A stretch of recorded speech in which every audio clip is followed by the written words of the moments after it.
రైట్గా బోనమిత్ర పిర్జాది కూడా అత్యంత వైభవంగా ఉత్సవాలు భారీగా తరలివచ్చిన స్థానిక ప్రజలు మొక్కులు చెల్లించుకొని నైవేద్యం సమర్పణ నైవేద్యం సమర్పణ అమ్మవారిని దర్శించుకున్న టీఆర్పీ చీఫ్ తీన్మార్ మల్లన్న ప్రజలకు మంచి జరగాలని ప్రత్యేక పూజలు ఘనంగా స్వాగతం పలికిన అర్చకులని ఒక వార్తనైతే చూస్తున్నాం. ఫిర్జాది గూడలో నిన్న బోనాలు పెద్ద ఎత్తున హైదరాబాద్లో బోనాలు జరిగినాయి. దానికి సంబంధించి ఉప్పల్ సమీపంలో ఫిర్జాది గూడ నగరపాలక సంస్థ పరిధిలో తీన్మార్ మల్లన్న వెళ్ళిండు.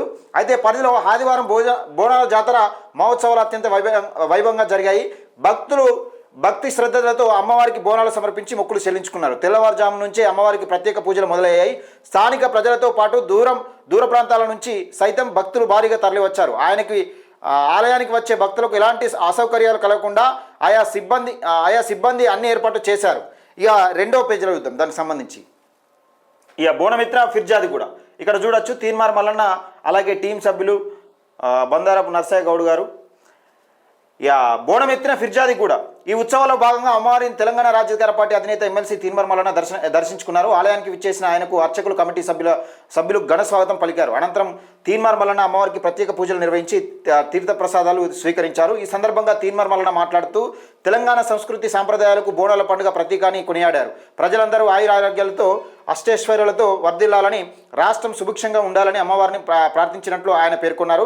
ఈ కార్యక్రమంలో పార్టీ క్రమశిక్షణ committee chairman Bandarapu Narsaiah Goud, state office coordinator Lingam Yadav, senior నాయకులు Ranganna, youth general secretary Veeramalla Anil, youth wing vice president Venkatesh Goud, పెద్ద సంఖ్యలో స్థానిక నాయకులు కార్యకర్తలు పాల్గొన్నారని ఒక వార్తనైతే చూస్తా ఉన్నాం. యువజన నాయకులు ఉపాధ్యక్షులు పాల్గొన్నట్టున్నారు. Youth general secretary Veeramallu, Ranganna, Lingam Yadav వీళ్ళందరూ పాల్గొన్నారు. అయితే నిన్న పెద్ద ఎత్తున ఎక్కడ చూసినా కానీ బోనాలు స్టార్ట్ అయిపోయినాయి. అమ్మవారికి బోనాలు ఇచ్చే కార్యక్రమంలో తీన్మార్ మల్లన్న అక్కడ మనం ఫిర్జాది గూడలో హాజరైన పిక్చర్ని చూస్తూ ఉన్నాం.